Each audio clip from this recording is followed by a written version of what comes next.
पीछे मत मुड़ना, मौत तय है। मैं आपको किस्सा बताने जा रहा हूँ, वो इससे जरा हटके है।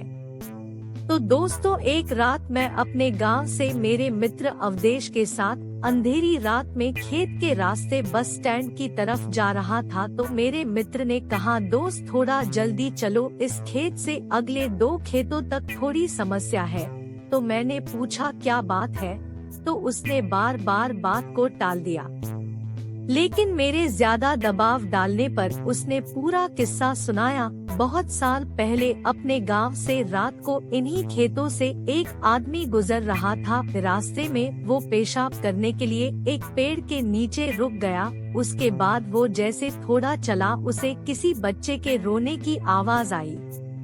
तो उसने सोचा रात को पहरा देने वाले का बच्चा होगा, लेकिन तभी याद आया कि ये खेत तो रामेसर काका है, जो 3 साल पहले यहाँ फांसी लगाकर मर गया।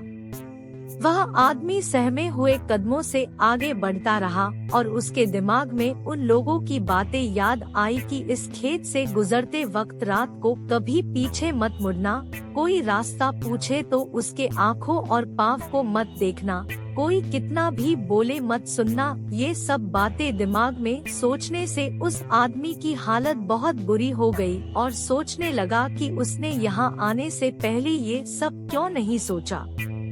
वो जैसे जैसे आगे बढ़ता वैसे वैसे बच्चे की आवाज और तेज होती जाती और ऐसा लग रहा था जैसे वो उसके साथ ही चल रहा हो। तभी अचानक उसने देखा कि एक पेड़ से बंधे झूले में बच्चा लेटा रो रहा था। तो डरते हुए उसने आवाज लगाई कि ये किसका बच्चा है, लेकिन कोई प्रतिक्रिया नहीं आई।